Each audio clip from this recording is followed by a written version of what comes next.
ગોંડલના દરબાર એક નહીં બે નહીં ત્રણ નહીં 12 ઘોડા લઈને નીકળી ગયા. બાગડદામ બાગડદામ બાગડદામ બાગડદામ ઘોડાની પ્રગલી વાગતી જાય. ધુમા પણ બાગડદા ખરડાના નાના ફાટેમ ઘોડાના નાખોરા ફાટતા જાય. પટેલ ખેતરમાંથી નીકળ્યા. પટેલ ખેતરમાંથી ગાડું લઈને નીકળ્યા. એટલે એ જમાનામાં ખેતીવાડીના વ્યવસાય હવે તો બધા આગળ ક્યાં ગાડા બળદે હવે તો બહુ લુપ્ત થઈ ગયા. હવે તો BM ને ઓડી ને મર્સિડીઝ ને રેન્જ રોવર ને ડિફેન્ડર ની કેટલી ગાડીઓ આવી ગઈ. તેથી તો ગાડા હતા ધોળા ઈંડા જેવા બળદિયાની ડોકે ઘૂઘરા બાંધ્યા હોય અને જાનું જૂતે ને પછી તો એમાં ઘૂઘરા વાગે જ્યારે મૃદંગની માથે થપાટ વાગે ઘમમમ ગુગુરુ ઘમંક ઠમમમ જાંજર ઠમંક ધમમમ મમ ધૂ ધમંક ગગની શંખ ગાવે જગ જગ જગ જગમ ગાંઠ થગ થગ થગ થૈંત થાટ નવ તમ પ્રગ દગની રાટ લલિત નાટ લાવે. આવા મૃદંગની થપાટ વાગે વાગતા જતા આવા પટેલ પોતાના ગાડું લઈ બળદ ગાડું લઈ ખેતરમાંથી બરાબર કાચી સડક હતી સડકમાં પટેલને આમ ચડવું અને આમ ગોંડલ દરબારના બાગડતા બાગડતા ઘોડાની પડગલી વાગી કે રામ રામ. અવાજ આવ્યો સામેથી રામ રામ. કયું ગામ? આવું પૂછવાની વાત નથી, અટાણ આપણે પૂછવી છે. કયું ગામ? કે ગોંડલ બાપા. પણ ખબર પડી ગઈ કે આ તો રાજાના કુંવરો એવું લાગે છે. પટેલે રામ રામ કર્યા. બાપા રામ રામ. કે રામ રામ. પટેલ રામ રામ. કે બાપા દોઢ નાળાવા માથે હુરજ આવી ગયો છે તો મારે તમને ગામના પાદરમાંથી નીકળ્યા એટલે પટેલ બોલ્યા મારે કેવું પડે કે બાપા રોંઢો કરીને જાઓ, શિરામણ કરીને જાઓ. એ કે પણ ભૂખ તો લાગી છે પટેલ, પણ આ બધું કરે કોણ? એ કે હું ઘરે સમાચાર આપી દઉં, પણ મારે ત્યાં શિરામણ કરીને રોંઢો કરીને જાવ તો સારું લાગશે. એટલે કીધું પટેલ કાંઈ વાંધો નહીં, કરો ત્યારે આગળ બળદ ગાડું વાહ ગોંડલ દરબારના 12 ઘોડાની રમાણી વાગતી આવે. ભાઈબંધ થોડી વાર રહી જા, થોડી વાર રહી જા, માલ હે તો મોહબ્બત હે યાર. રહી જા, પૈસા વગેરે ચાલુ કોઈ ખુરશી ખાલી નથી કરતા. લાઈનમાં બેહવું પડે ને કાં તો ઠેઠ આમ જોડા કાઢ્યા હોય ત્યાં બેહવું પડે. અને રૂપિયા હોય ને તો સાલા ઠેઠ ગેઠ સુધી હામૈયા કરવા આવે. હજી કેમ ન આવ્યા મોટા ભાઈ? હજી ક્યાં પહોંચ્યા તમે? એકચ્યુઅલી કેમ મોડું થઈ ગયું?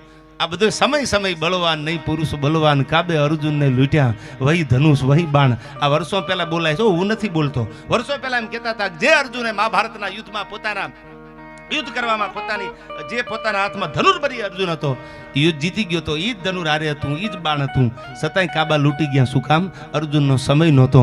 એટલે કીધું સમય બલવાન નહીં પુરુષ બલવાન. કોઈને પૈસાનો ફાંકો હોય, કોઈને પોતાના જાયુ ભાઈનું બળ હોય, કોઈને રાજકારણનો ફાંકો હોય તો જિંદગીમાં યાદ રાખજો, કોઈ દી કાઢી નાખજો, રાખતા નહીં કોઈ દી. શું કામ? આ દુનિયામાં કોઈનું કાયમ નથી હાલ્યું. સમય બલવાન નહીં પુરુષ બલવાન. દુનિયાનો કોઈ પુરુષ, એમાં બધા આવી ગયા, પુરુષમાં બધી જાતિ આવી ગઈ. કોઈ દુનિયાનો પુરુષ બલવાન નથી. સમય બલવાન, સમય વાળાનો બળવાન છે, નહીં પુરુષ બલવાન. શું કામ? કે કાબે અર્જુનને લૂંટ્યા વહી ધનુષ વહી બાણ. ઈ જ ધનુષ ભેળા હતા જે કુરુક્ષેત્રના યુદ્ધમાં જીત્યા હતા. તો કાબા શું કામ લૂંટી ગયા? અર્જુન ઈ જ હતો, બાણ ને ધનુષ ગોપાલભાઈ જ હતા, પણ અર્જુનનો સમય તેથી નહોતો એટલે કાબા લૂંટી ગયા. એ મારો ને તમારો સમય ન હોય ને તેથી આપણે સમયની રાહ જોવી પડે, અને સમય ન હોય તેથી દુનિયા વાતું કરે, દુનિયા દાંતે કાઢે, અને સમય આવે. આ એટલે દુહો કીધો સમય બલવાન નહીં પુરુષ બલવાન. કાબે અર્જુનને લૂંટ્યા વહી ધનુષ વહી બાણ. ઈ જ બાણ ને ઈ જ ધનુષ હતા તો કાબા લૂંટી ગયા હતા. અર્જુનનો સમય નહોતો. એમ દુનિયામાં ઘણા એવા છે જેનો સમય હોય કે ન હોય. પણ હવે સાંભળજો, રામ રામ કર્યા. કીધું કે બાપા જેમાં વગેરે જવાય નહીં. ગોંડલ દરબાર સંગ્રામસિંહ જાડેજાના દીકરા પથુભાઈ એમનું નામ. આગળ ગાડા ખેડું ગાડું પટેલ હાકે છે. માણસ જો પટેલની આંખની ઓળખાણ નહીં તો મહેમાનગતિ કર્યા વગર થોડો જવા દઉં. મહેમાનગતિ કરાવી, જમાડ્યા. આખી ટૂંકમાં વાત તમને 2-5 મિનિટમાં પૂરી કરું. મહેમાનગતિ કરી, જમાડી દીધા. પછી જમાડ્યા પછી હાલતા ગોંડલ દરબાર સંગ્રામસિંહના દીકરા પથુભાઈ કીધું કે પટેલ મારી તમારી આંખની ઓળખાણ નહીં. અરુઆ ગામના પાદરમાં ઘોડા લઈને નીકળ્યો, તમે મને રામ રામ કરીને જમવા ઉભો રાખ્યો. કે આ બાપુ એમાં શું નવાઈ કરી છે? એ તો માણસનો ધર્મ છે. અને બાપુ ખવડાવે કોઈનું ખૂટી રહ્યો દાખલા સાંભળ્યા છે કે ના? કે દુનિયામાં જમાડવાથી કોઈનું ખૂટી રહે, કોઈને 2 રોટલા ખવડાવવાથી ખૂટી રહે દુનિયા બને નહીં. એ તો તમારા ધંધાવાળાઓ જ ખૂટી રહે, બાકી કોઈ દી કોઈનું ખવડાવે ન ખૂટે. તો બાપુ મારું થોડું ખૂટે? બાજરીના 2, 5, 15 રોટલા મહેમાન માટે રોજ ખાતા હોય તો અમને મજા આવે, પણ પટેલ મારાથી રહેવાતું નથી. કે પણ બાપુ મને કાંઈ તમારી આગળ આશાય નથી. મને તો ભગવાને ઘણી જમીન આપી છે, હું મહેનત કરી અને મારું પેટ અમારું ઘર હકું છું, પણ બાપુ જમાડવા એ તો મારો ધર્મ ગણાય. હામી રકજક થાય છે. પણ ગોંડલના કુંવર સંગ્રામસિંહના દીકરા પથુભાઈ એટલું કહે છે કે પટેલ મારાથી રહેવાતું નથી. આજો કે પણ મેં તમને જમવા બોલાય, પણ પટેલ આજ કાંઈ બોલતા નહીં, અને કાંઈ બોલો તો તમને માતાજીના હમશે. આજ તમે મને આંખની ઓળખાણ વગર મહેમાન ગતિ કરાવી, જમાડ્યો, અને હું જમીન એમનેમ વિયો જાઉં તો મને એમ થાય ખરમ આવે. પટેલ હું 2 હાથીની જમીન તમને આપું છું. બે હાથીની મનરદાર, એક હાથીની એટલે 100 વીઘા થાય, બે હાથીની જમીન એટલે 200 વીઘા જમીન થાય. એ બે હાથીની જમીન તમને આપું છું, કાંઈ બોલતા નહીં. હું ગોંડલનો સંગ્રામસિંહનો દીકરો પથુબા તમને આપું છું. પણ કે બાપુ મારે તો જમાડવાથી મતલબ, મારે કાંઈ જોતું નથી, છે મારા બાપ દાદાની જમીન સાચવું છું, પણ નહીં કાંઈ બોલતા નહીં. એમ કરી એક નાની એવી કાગળની ચિઠ્ઠીમાં 2 આંકડા લખાવી અને ગોંડલ સંગ્રામસિંહના દીકરા પથુબા નીકળી ગયા. બાગડતા બાગડતા ઘોડા વી આવ્યા. બીજા દિવસે હવાર પડી, ગામમાં વાતો મંડી થવા કે પટેલે મહેમાનગતિ કરાવી, આંખની ઓળખાણ નહીં, અને જમી અને 2 હાથીની 200 વીઘા જમીન આપીને ગોંડલના કુંવર વયા ગયા. એટલે હવારમાં કાગળિયું જે ઓલી ચિઠ્ઠી આપી હતી ને, કાગળ લઈ અને પટેલે ગામમાં જે કરતા હતા એને કીધું, બાપા કાગળમાં મને ગોંડલના કુંવરે 2 હાથીની જમીન આપી છે. એટલે ગામમાં જે કરતા હતા મુખી હતા એને આમ કાગળ જોયું. કાગળ જોઈને કીધું કે પટેલ ભૂંડી કરી. આ કે કેમ ભૂંડી કરી? કે આ 2 હાથીની જમીન જે તમને લખી દીધી ને, એ જમીન કુકાવાવ દરબાર જગાવાળાની છે. આ જમીન તો જેતપુર દરબાર જગાવાળાની છે, આ ગોંડલની જમીન નથી. પટેલ આ જમીન તમને આપીને એ આ કુકાવાવની જમીન છે. તો હવે ગોંડલવાળા જમીન ક્યાંથી આપશે તમને? આ ભૂલ નથી કરી ગયા? દાંત મીંડ્યા કાઢવા, ગામે મીંડ્યું દાંત કાઢવા, સાલું ભારે કરી ગામ મીંડ્યું દાંત કાઢવા. પટેલ હવે એટલે કાગળ હાથમાં હતું. આ જ્યારે તમારી મજબૂરી હોય ને તેથી દુનિયા દાંત કાઢે, તેથી આપણે મૌન થઈ જવાનું, સમયની રાહ જોવાની. એના પાછા હામયું કરવા આવે, કડે દોકડ બાંધીને સમય આવે ત્યારે ગામ દાંત મીંડું કાઢવા. એ કે લ્યો પટેલ લેતા જાઓ, જાઓ 2 હાથીની જમીનના કાગળ અહીંયા ફેરવતા હાથમાં. એટલે કોકે દાંત કાઢતા કાઢતા એવું કીધું પટેલ કે મુખીને પૂછ્યું, બાપા હવે મારા કાગળને શું કરવાનું? તો કોકે મેણું માર્યું. એ કે મુખી કોકે મેણું માર્યું કે પટેલ આ કાગળને ઘરે જઈ અને તમે જ્યારે તાહળી ભરીને દૂધ જમવા બેહો ને, કે આ કાગળને દૂધમાં મૂકશો ને એટલે ઓગળી જશે, અને દૂધ હારે પી જાયજો. હવે એ જમીન તો કુકાવાવની હતી, ગોંડલ દરબારની જમીન નથી ને, આ કાંઈ 2 હાથીની તમને મળવાની નથી. આ બાજુ કુકાવાવ આખું દાંત કાઢવા મનાણું, અને આ બાજુ જેતપુર જગાવાળાને ખબર પડી. ઇતિહાસ ઝવેરચંદ કાલિદાસ મેઘાણીએ લખેલી વાત કોક દી વાંચી લેજો, ખબર પડી અમને. એટલે એને કીધું કે બોલાવો પટેલને. પટેલ આવ્યા, બાપુ રામ રામ. કે રામ રામ. કે ગોંડલના કુંવર આરે મારે, ગોંડલ આરે મારે વાંધો આલે 12 ગામનો, ગોંડલની આરે વાંધો છે, બોલ્યાનો વ્યવહાર નથી. અને મને સમાચાર મળ્યા તમે કુકાવામાં એમને મહેમાનગતિ કરવા રોક્યા. કે હા બાપુ, એ તો આપણો ધર્મ છે. દુશ્મન હોય તો પાદરમાંથી કોઈ દી જાય ને મહેમાનગતિ કર્યા વગર, જો હારો ખાનદાન માણા હોય તો, દુશ્મની ખાનદાન હોય તો જાય ને અહીંથી. મને રામ રામ કર્યા. એટલે મેં પૂછ્યું બાપા જમવાનું બાકી હોય તો રોકાઈ જાવ. મેં કુકાવામાં જમાડ્યા અને મને 2 હાથીની જમીન લખી દીધી. એમ 2 હાથીની લખી દીધી કે અને મેં કાગળ દેખાડ્યું મૂકીને આપણા ગામમાં કરતા હતા ને કુકાવમાં. તો એને મને બાપુ એવું કીધું કે આ કાગળિયું દૂધમાં નાખીને ઓગાળીને પી જાજો. અને તેથી જેતપુર જગાવાળા એટલું કીધું કે મારા બાપ પટેલ તમે મારી આબરૂ રાખી દીધી. આજ મારો દુશ્મન જો મારા ગામના પાદરમાંથી, કુકાવાના પાદરમાંથી ભૂખ્યા ખાધા વગર જાય, જમ્યા વગર જાય, મહેમાનગતિ માણ્યા વગર જાય, તો જેતપુરનું નાક જાય. તમે મારી આબરૂ રાખી. ભલે એમને કુકાવાવની ભૂલમાં જમીન લખી દીધી ગોપાલભાઈ, પણ હું જેતપુર જગાવાળા એ 2 હાથીની જમીન જે તમને લખી દીધી પથુભાઈએ, એ 2 હાથીની જમીન હું તમને કુકાવામાંથી કાઢી દઈશ. પણ સાંભળી લો પટેલ, તમે બીજી વાત ન સમજતા. એ 2 હાથી સિવાય બીજી 2 હાથીની હું લખું છું. શું કામ? કે તમે મારી આબરૂ રાખી દીધી. આજ એક પટેલનો દીકરો મારા દુશ્મનને મહેમાનગતિ કર્યા વગર ન જવા દે, તો તમે મારી આબરૂ હાચવી લીધી, તમારી મારી ભેળી ગણી. એટલે બીજી 200 વીઘા હું લખું છું. 4 હાથીની જમીન ચાંદો અને સુરત જ્યાં સુધી રહે ત્યાં સુધી હું તમને આપું છું. એમ કરી કાગળ તૈયાર થયું અને કીધું લ્યો પટેલ હવે આ 4 હાથીની જમીન તમારી. બીજા દિવસે હવારમાં કાગળ લખાણો, અને કાગળમાં એ કાગળ ક્યાં લખાણો? ગોંડલ લખાણો. એ કાગળ તૈયાર કરી અને કોઈ માણસોને કીધું કે ગોંડલ સુધી પોગાડજો. એ કાગળમાં એવું લખ્યું હતું, સંગ્રામસિંહ કાકા તમને માલુમ પડે કે તમારા કુંવર, તમારો દીકરો પથુબા ઘોડા લઈને કુકાવાના પાદરમાં નીકળ્યા, અમારા પટેલે એમને મહેમાનગતિ કરવા રોક્યા, જમાડ્યા, અને 2 હાથીની જગ્યા જમીન લખીને તમારો દીકરો નીકળી જાય. એ 2 હાથીની જમીન તમારા દીકરાને ખબર નથી કે કુકાવાવની છે, ગોંડલની છે. એ મારી લખીને વયા ગયા. પણ તમારી આબરૂ નહીં જવા દઉં. એ 2 હાથીની તો આપી દેવાનો છું. એ સિવાય 2 હાથીની મેં પટેલને આપી દીધી છે. હવે ટાણું આવશે તેથી આપણે ભેળા થઈશું, પણ હવે તમારી આબરૂ હું નહીં જવા દઉં. અને આમ જ્યાં કાગળ સંગ્રામસિંહ વાંચ્યો ત્યાં તો ખબર પડી ગઈ કે આવા દુશ્મન, આનું નામ ખાનદાની હોય, આવા દુશ્મન હવે નથી રહ્યા. તમે ઈ જો અટાણે સાલા ભજ્યા આપણા ખાઈ જાય, મત બીજે દે. હવે સાલું કાંટો કાઢ્યાનો ગુણ ન ભૂલે. મને તો એ ન સમજાતું, સરપંચની ચૂંટણી આવે, તાલુકાની આવે, જિલ્લાની આવે, વિધાનસભા આવે કે સંસદ સભા આવે, તમે નક્કી કરજો. સાલા તમને પૂછે પ્રોગ્રામનું શું કર્યું, એટલે આપણે એમના માટે પાછા આખું બધું તપેલા સડાવવાના, એમાં ભજીયા અને ગોટા પાછા ઈ કે બનાવવાના. એ કે મેથીના, તો આપણે મેથીના બનાવવાના. એ કે ગોટાના તો આપણે ગોટાના બનાવવાના. એ કે ના ના અમારે અમુક 5-10 જણા પતીરીના ભજીયા ખાય તો આપણે વળી પતીરીના ભજીયા બનાવવાના. આ બધું જમાડો તોય ભડના દીકરા મત બીજે દી આવે. આપણને એમ તું સાલું ખાનદાની વહી ગઈ. નક માણા એમ કહેતા હતા કે જેનું ખાધું હોય એનું કોઈ દી ખોદાય નહીં. આ તો ભેળા બેહી અને મોભારાના નળિયા વેસાવી નાખે ને પાછા ન પડવા દે. આનાથી 2 નાડામાં સેટા હાલજો. એ તમને ગામમાં એમ કે ને કે આપણે લડી લેવાય તો તમારે કેવું બાપા આપણે એટલી બધી ઈચ્છા નથી. આ નક્કી રાખજો તમે. પણ સાંભળજો, એક અનાજ ખાતું હોય દાણો મોઢામાં મૂકે અને એમ કે મારાથી આ ન થાય.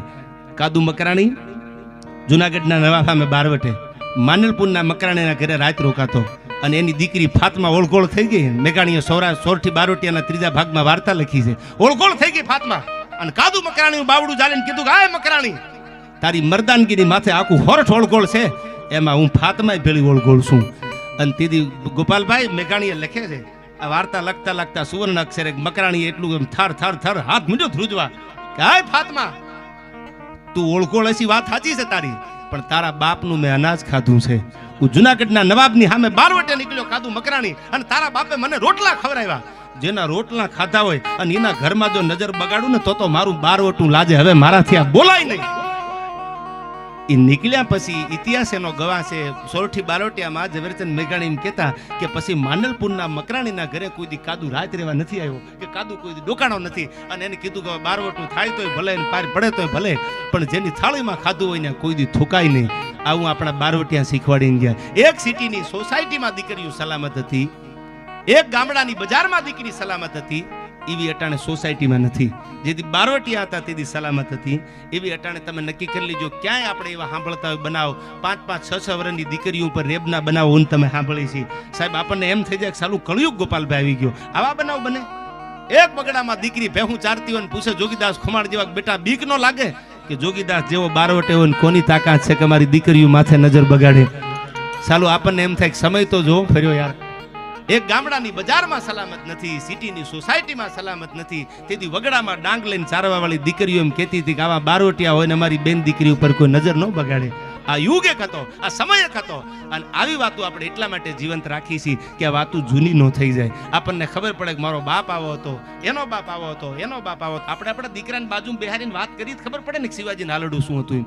અટાણે તો 2 વર્ષનું બાળક થાય મીડિયમ ઇંગ્લિશમાં બેહારી દે, પછી એ બાળક ઇંગ્લિશ બોલતા શીખી જાય એટલે મા બાપને ગૌરવ આવી જાય કે મારો દીકરો મારી દીકરી ઇંગ્લિશ બોલે. ઇંગ્લિશ એક ભાષા છે.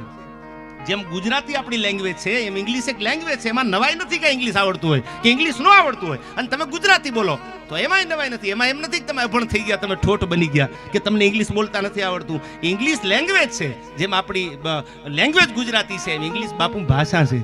આપણે એ શીખવાડવાનું છે કે આપણો સનાતન ધર્મ શું હતો, આપણો હનુમાન શું હતો, આપણા વડવા કેવા હતા, આપણા બાપ દાદાએ આવું નથી કર્યું તો બેટા આપણે આવું નથી કરવાનું. આ જો શીખવાડશું આવનારી પેઢીને તો ખબર પડશે. આજે તમારે પેરમની માથે આમ નજર કરો તો કહવું પડે કે લે મોખડા હનુમાન તારું દાણ શું કામ. એને વડવાને શીખવાડ્યું છે, વાતું કરી છે. એટલા માટે હાલડું હજારો વર્ષ થઈ ગયા. આમ તો મેઘાણીએ કીધું કે આ હાલડાને કેટલા વર્ષો થઈ ગયા.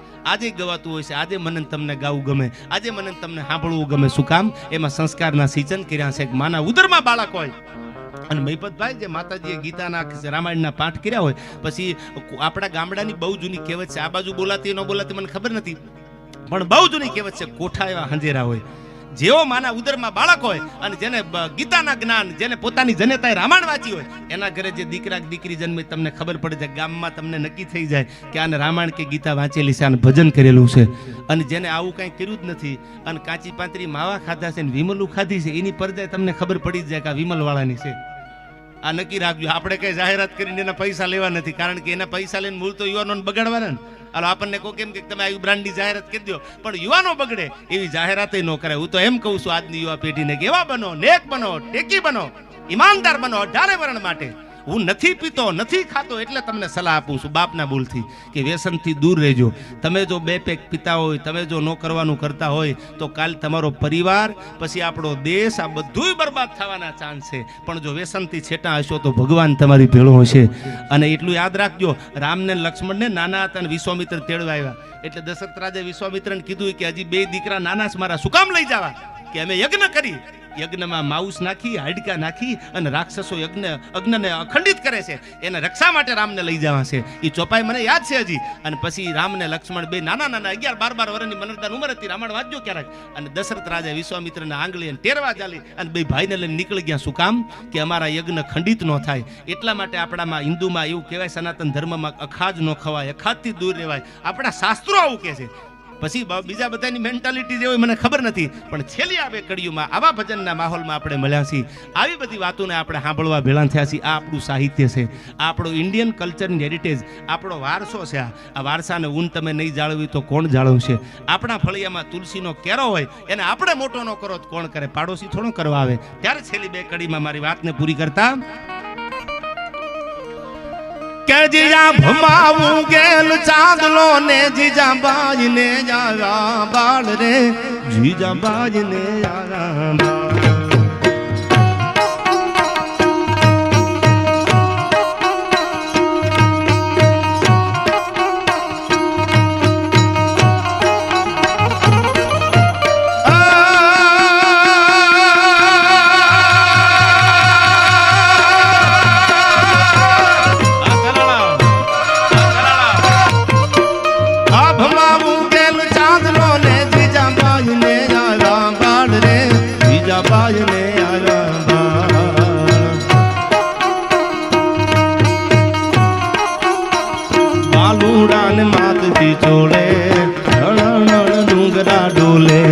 શિવાજી ને નીંદ ઝુલાવે, માતા જીજાબાઈ ઝુલાવે.